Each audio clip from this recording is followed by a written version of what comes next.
नमस्कार दोस्तों, स्वागत है आपका योगी आईएएस यूट्यूब चैनल पर। और आज हम बात करने वाले हैं चैप्टर नंबर वही 14 भाषा, उपभाषा और काव्य भाषा के बोली। तो इसका जो अपना लास्ट वाला आज बच रहा है हिंदी और उसकी बोलियों का संबंध, तो आज अपन ये कंप्लीट कर लेंगे। तो हिंदी की सभी बोलियों का संबंध ऐतिहासिक दृष्टि से देखा जा सकता है, क्योंकि वे सभी बोलियां संस्कृत से पाली, प्राकृत, अपभ्रंश और पुरानी हिंदी परंपरा में विकसित हुई है। उदाहरण के लिए अवधि का विकास अर्धमागधी अपभ्रंश से,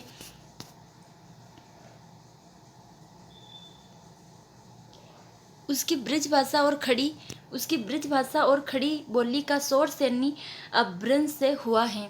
समान ऐतिहासिक विरासत के कारण हिंदी और उसकी बोलियों में माँ बेटी का नहीं, बहनों वाला संबंध है। पहला है ध्वनि व्यवस्था के स्तर पर संबंधों की प्रकृति। वही ध्वनि व्यवस्था, तो हिंदी की सभी बोलियों में स्वर प्राय समान होते हैं।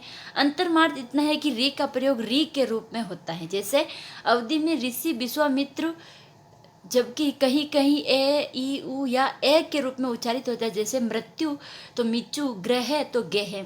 फिर एक अंतर यह भी है कि ए तथा औ स्वर किसी बोली में संध्यक्षर के रूप में दिखते हैं। जैसे अवधि में तो किसी बोली में सामान्य स्वर के रूप में दिखते हैं, जैसे खड़ी बोली में। इसी प्रकार कहीं कहीं ये और व अर्धेश्वर, ई और उ श्रुति देते हैं। जैसे अवधि में द्वार तो दुआर, प्यार तो पियार, जबकि कहीं कहीं ये शुद्ध रूप में प्रयुक्त होते हैं, जैसे ब्रजभाषा। हिंदी की सभी बोलियों में स्वरों का सानुनासिक रूप प्रयुक्त होता है। इसी प्रकार पंचमाक्षर के स्थान पर अनुस्वार का प्रयोग भी सभी बोलियों की एक सामान्य पद्धति है। अपभ्रंश में विकसित हुई ड और ढ ध्वनियाँ प्राय सभी बोलियों में स्वीकार की गई, हालांकि अवधि और ब्रजभाषा में इनका प्रयोग कम होता है। और कुछ व्यंजनों में हिंदी की सभी बोलियों में उच्चारण का द्वैत बना हुआ है, जो कम या अधिक मात्रा में दिखाई देता है। जैसे कि ने, व, ब, से और ये और जे। हिंदी की सभी बोलियों में शब्द के आरंभ में आने वाले संयुक्त व्यंजन के सरलीकरण की प्रवृत्ति दिखाई देती है। इसके लिए या तो स्वर भक्ति का सहारा लिया जाता है या व्यंजन का लोप कर दिया जाता है। जैसे परदेश तो परदेश स्वर भक्ति, क्रिया तो किरिया स्वर भक्ति, प्रिय तो पिय तो व्यंजन लोप। क्षतिपूर्वक दीर्घीकरण की प्रवृत्ति हिंदी की प्राय सभी बोलियों में दिखाई देती है। इसी प्रक्रिया से संस्कृत के जटिल शब्दों का तद्भवीकरण हिंदी में हुआ है। उदाहरण के लिए दम तो धाम, कर्म काम, चक चाक। फिर दूसरा है व्याकरण के स्तर पर संबंधों की प्रकृति। तो व्याकरण के स्तर पर पहला है लिंग संरचना। हिंदी की सभी बोलियों में लिंग संबंधी रूप रचना एक जैसे प्रत्यय पर आधारित है। सभी बोलियों के सभी पुल्लिंग शब्द ई, इन, नी, आनी प्रत्ययों से स्त्रीलिंग हो जाते हैं। जैसे लड़का लड़की, ऊंट ऊंटनी, लुहार लुहारिन और ठाकुर ठकुराइन। फिर है दूसरा है सर्वनाम संरचना। सर्वनामों की रूप रचना भी प्राय सभी बोलियों में समान है। उत्तम पुरुष एक वचन सर्वनाम में है तथा मैं तत्व प्रत्येक बोली में दिखता है, जैसे हो, मैं इत्यादि। उत्तम पुरुष बहुवचन में भी सभी बोलियों में है तत्व मिलता है, जैसे हम। इसी प्रकार मध्यम पुरुष सर्वनाम में ते रूप प्रत्येक बोली में दिखता है, जैसे तू, ते, तुम। एक वचन तुम्हें, बहुवचन अन्य पुरुषवाचक सर्वनामों में वह तत्व की प्रधानता प्रत्येक बोली में दिखती है, जैसे वह, वो, वे इत्यादि। इसी प्रकार संबंधवाचक सर्वनामों में जैसे मिलता है, जैसे जो, सो, जिस, तिस इत्यादि। तथा अनिश्चयवाचक सर्वनाम में के तत्व का महत्व भी सभी बोलियों में स्पष्ट दिखाई देता है। फिर है कारकीय रूप संरचना। इसके अंतर्गत सभी बोलियों में निम्न समानताएं दिखती हैं। तो पहला है कर्ता कारक।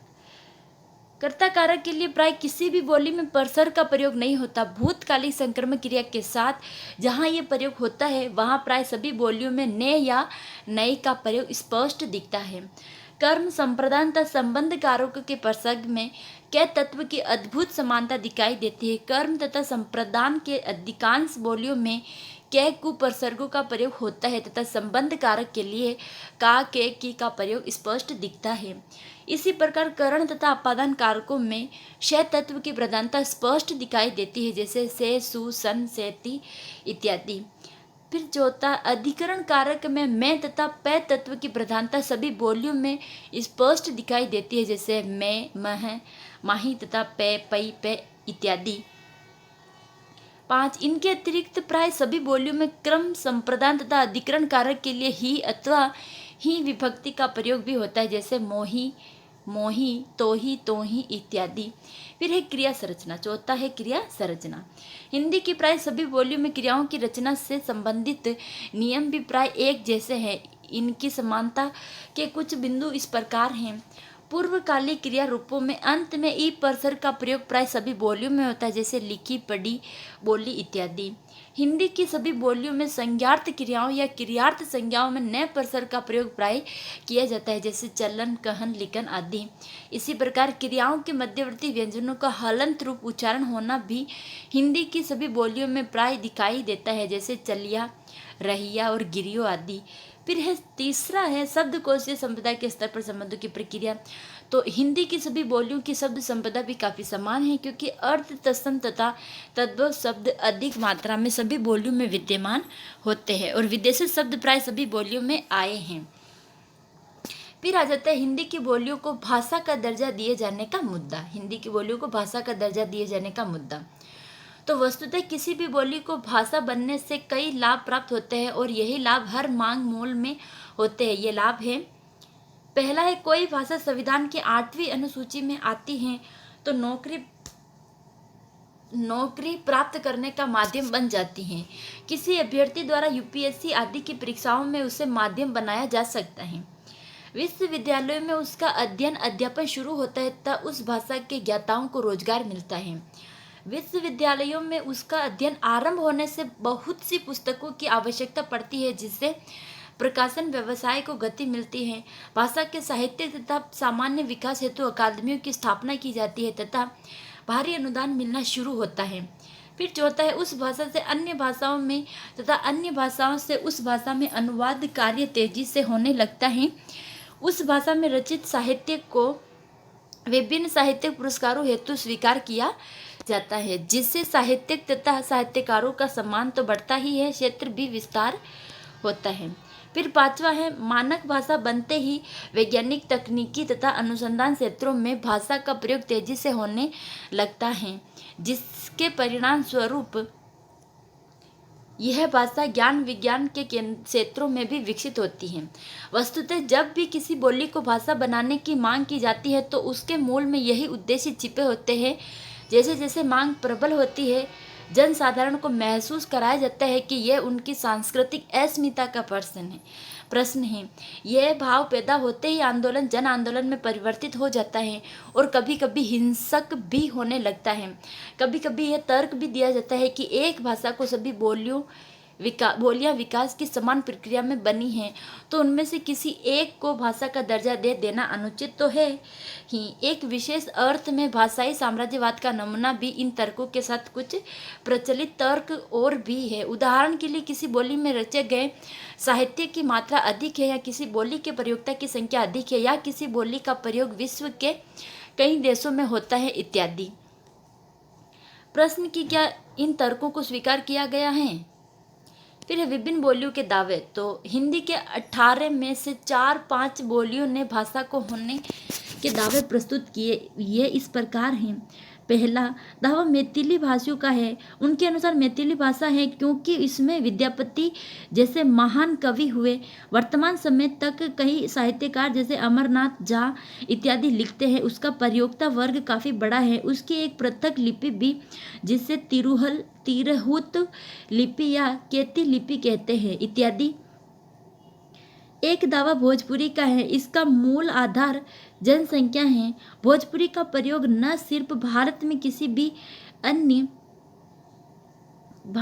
भी अन्य बोली के प्रयोक्ताओं से अधिक लोग करते हैं, बल्कि भारत के बाहर भी फिजी, ट्रिनिदाद एवं टोबैगो और सूरीनाम जैसे देशों में हिंदी का भोजपुरी रूप सर्वाधिक प्रसिद्ध है। भोजपुरी में साहित्य, विशेषतः लोक साहित्य की मात्रा भी काफ़ी अधिक है। फिर है तीसरा दावा राजस्थानी उपभाषा की ओर से किया गया है। यह दावा यूं तो लंबे समय तक प्रचलित है, किंतु 2-3 वर्षों पहले अचानक पुनः उभरा है। इसमें राजस्थानी को भाषा बनाने की मांग की गई, किंतु समस्या यह है कि राजस्थानी कोई विशेष बोली नहीं है। वस्तुतः यह मांग राजस्थानी के उस रूप को स्थापित करने की है जो मुख्यतः मारवाड़ी तथा जयपुरी बोलियों का मिश्रण है। इसके लिए प्रमुखतः 2 तर्क दिए गए हैं। पहला यह कि इसमें साहित्य की प्रचुरता है, तो दूसरा यह कि यह हिंदी से काफ़ी भिन्न है। फिर चौथी मांग जो कि कभी कभी सुनाई देती है कि अवधी और ब्रिज भाषा की ओर से, इन दोनों का मुख्य तर्क ऐतिहासिक गौरव से प्रेरित है। मध्यकाल में दोनों बोलियों ने प्रसिद्ध साहित्य के ऊंची प्रतिष्ठा प्रदान की है। अवधी ने जायसी व तुलसी जैसे कवि दिए और पद्मावत और मानस जैसे महान साहित्य ग्रंथ। इसी प्रकार ब्रजभाषा ने सुर बिहारी और गणानंद जैसे महान कवि ही नहीं दिए, बल्कि पूरे आर्य भाषा क्षेत्र में प्रचलित होकर देश की सांस्कृतिक एकता को भाषाई आधार भी दिया। आज भी दोनों बोलियां बड़ी संख्या में लोगों द्वारा प्रयुक्त होती है तथा मानक हिंदी के निर्माण में दोनों से पर्याप्त प्रभाव भी स्वीकार किया गया है। अब इन दावों को स्वीकार करना चाहिए या नहीं, तो वस्तुतः इनमें से कोई भी दावा ऐसा नहीं जिसे स्वीकार करने के पर्याप्त कारण हो। ऐसा कोई भी निर्णय यदि राजनीतिक हितों के आधार पर किया जाए तो यह न केवल तुष्टीकरण की राजनीति को जन्म देता है, बल्कि अन्य बोलियों के प्रयोक्ताओं में तुलनात्मक वचन की भावना भी पैदा करता है। ऐसे निर्णय का मूल आधार भाषा वैज्ञानिक दृष्टिकोण होना चाहिए। भाषा विज्ञान की दृष्टि से हिंदी की किसी भी बोली को भाषा का दर्जा दिए जाने की आवश्यकता महसूस नहीं होती। यह भी ध्यान रखना होगा कि सांस्कृतिक मांगों का राजनीतिक तुष्टीकरण किया जाए और तो इससे कभी न खत्म होने वाली श्रृंखला अभिक्रिया शुरू होगी। भाषाई राज्यों के गठन के समय हम इस समस्या को झेल चुके हैं। यदि आज किसी बोली को भाषा का दर्जा देते हैं तो बाकी बोलियों को भाषा का दर्जा क्यों न दिया जाए, ये प्रश्न उठेगा। और यदि बोलियों को यह दर्जा दिया जाए तो अगला प्रश्न उठेगा कि उपबोलियों को बोली का दर्जा क्यों न दिया जाए। अतः सामाजिक और राजनीतिक स्थिरता के लिए बेहतर है कि किसी बोली को भाषा का दर्जा देने से बचा जाए।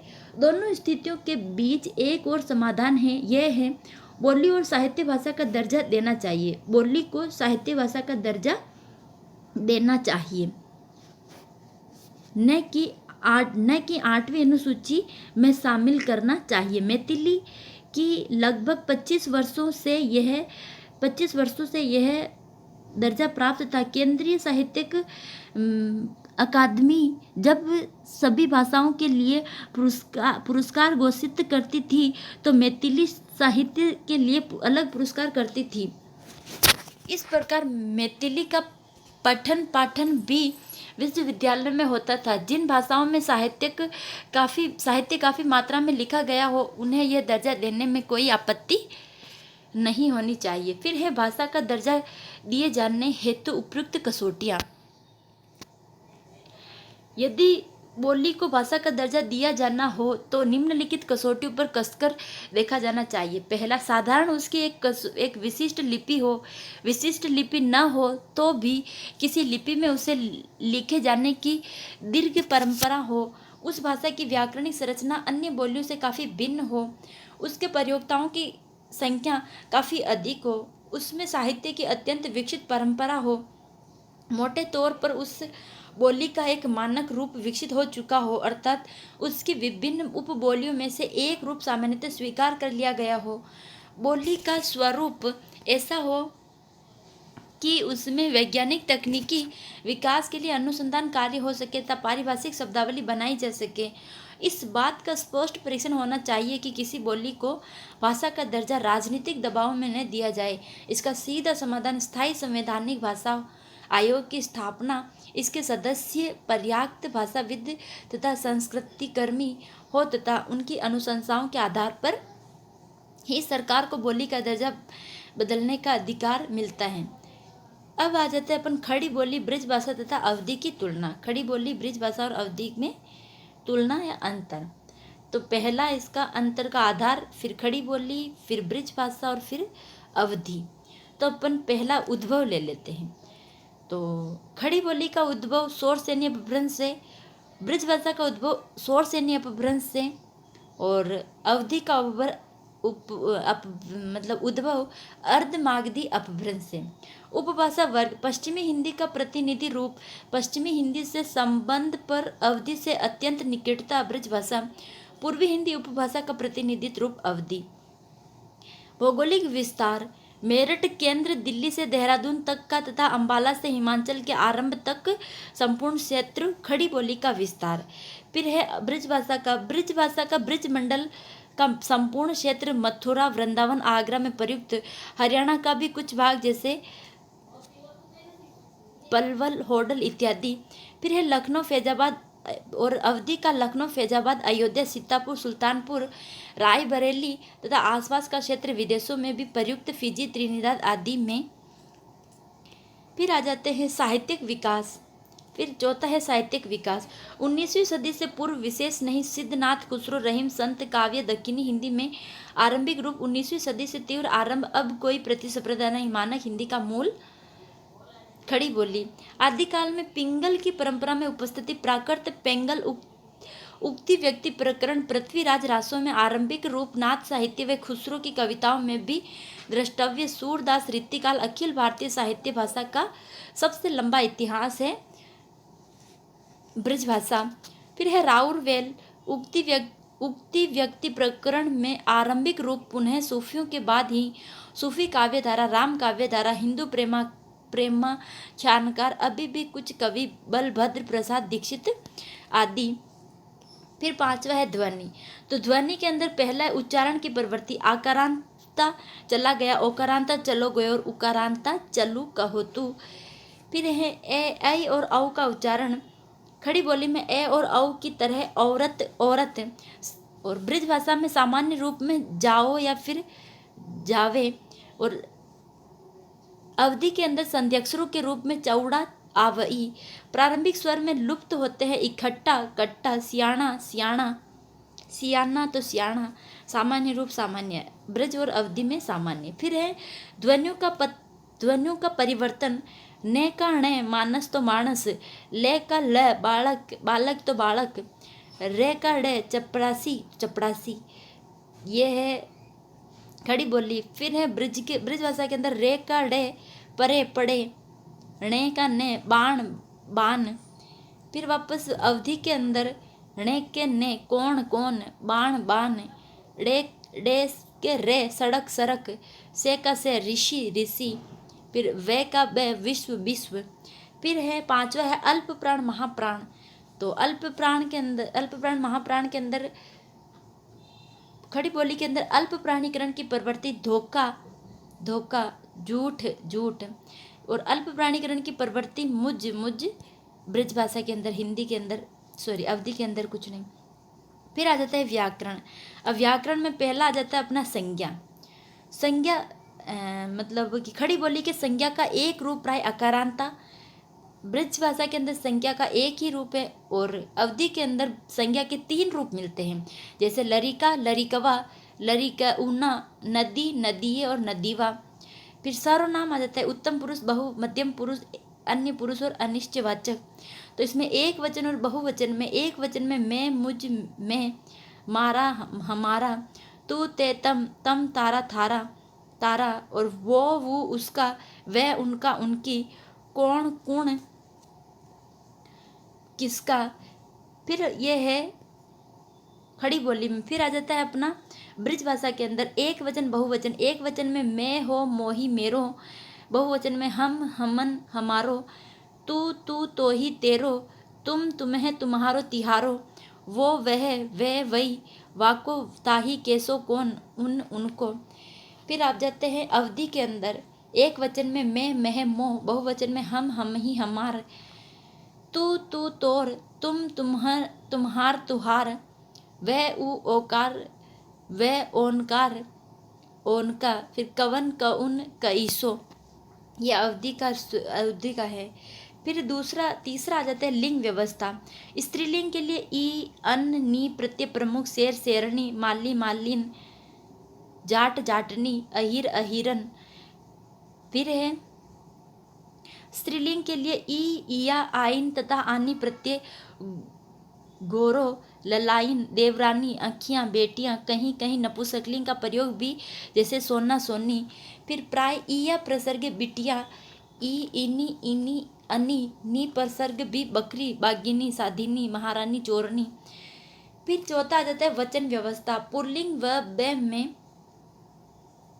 बहुवचन में ए प्रत्यय बेटा, बेटे। स्त्रीलिंग बहुवचन में या ए प्रत्यय रोटी, रोटियां, किताब, किताबें। फिर ए अन, इन प्रत्ययों का प्रयोग किताब, किताबें, किताबन, रोटी, रोटीन। और ए न तथा नहीं प्रत्ययों का प्रयोग ए बात, बातें, न लरिका, लरिकन, और नहीं, नहीं, सब नहीं, और तुवंत है। फिर पांचवा जाता है क्रिया। क्रिया के अलग अलग भेद हैं। क्रिया का वर्तमान काल, ऊ रूप जाऊं, हु वह रूप जावे है।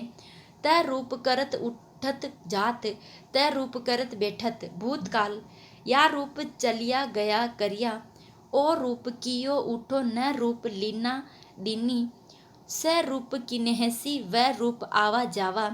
फिर भविष्य काल, गा रूप द्वितीकृत जाऊंगा, ग रूप करोगो, है रूप करही, करी, मरही, मर करही, मरह।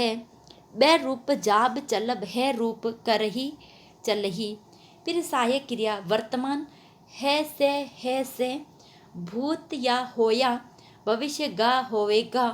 वर्तमान है रूप है हो, भूतकाल तय रूप हुतो, हुती, और भविष्य काल गे रूप हुएगा।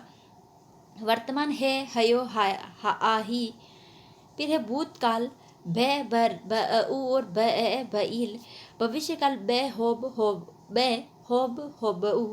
फिर संज्ञार्थ क्रियाएं न रूप जान, करण, और न रूप चलन, खेलन, और बो, इबो, जाइबो। फिर आ जाता है चौथा कारक व्यवस्था। निर्विभक्ति प्रयोग नहीं के बराबर, नहीं के बराबर, और कहीं कहीं दिखते हैं, जैसे राम दरस मिटी गई कलुशाई। फिर कर्ता ने, ने, केवल भूतकालिक सकर्मक क्रिया में ने नहीं, कोई प्रसर्ग विभक्ति नहीं है अवधि के अंदर। कर्म को, ने, कु, को, के, कौ।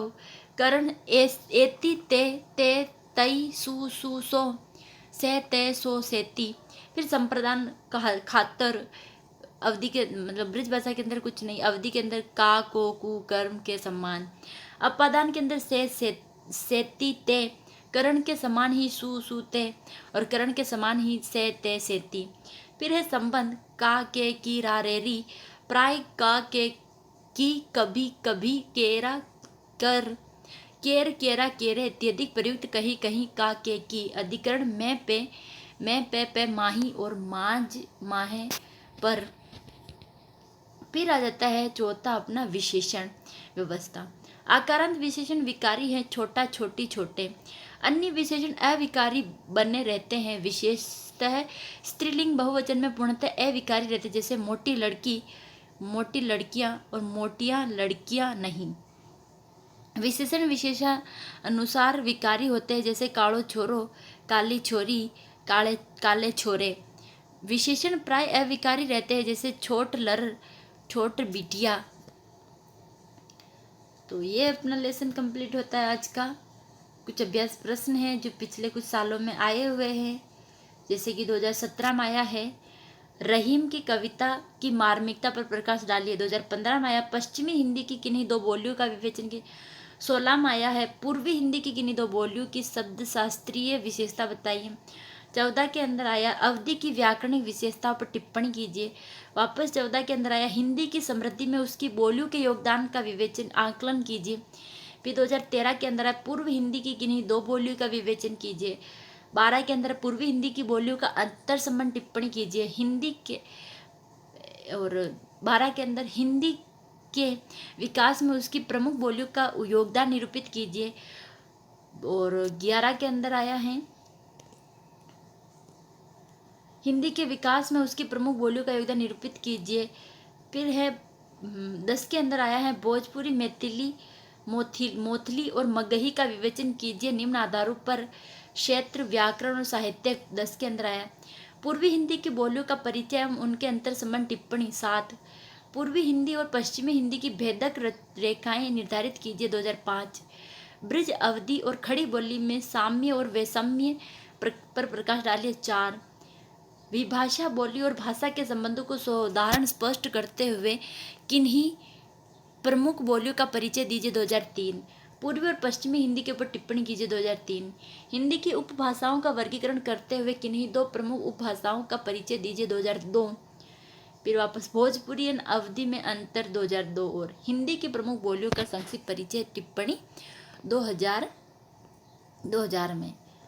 तो हर साल एक नए क्वेश्चन आता है, पिछले 2 सालों से अगर नहीं आया तो शायद इस बार 2021 में आ जावे। तो अगर यहाँ तक आपको मेरा वीडियो अच्छा लगा हो और अगर कोई वीडियो पर अगर पहली बार है तो वीडियो को लाइक कर रहे, वीडियो को सब्सक्राइब जरूर करना, और सब्सक्राइब करने के बाद जो पहले के सारे वीडियो है आप वो आसानी से देख सकते हैं। अगर यहाँ तक आपको मेरा वीडियो अच्छा लगा हो तो वीडियो को लाइक करें, शेयर करें, कमेंट जरूर करें कि वीडियो कैसा लगा, और चैनल को सब्सक्राइब जरूर करना, ठीक है। अगर आपको इसकी PDF चाहिए इस नोट्स की तो आपको मेरे टेलीग्राम चैनल पर मिल जाएगी। टेलीग्राम का लिंक आपको नीचे डिस्क्रिप्शन बॉक्स पर मिल जाएगा। Thank you so much.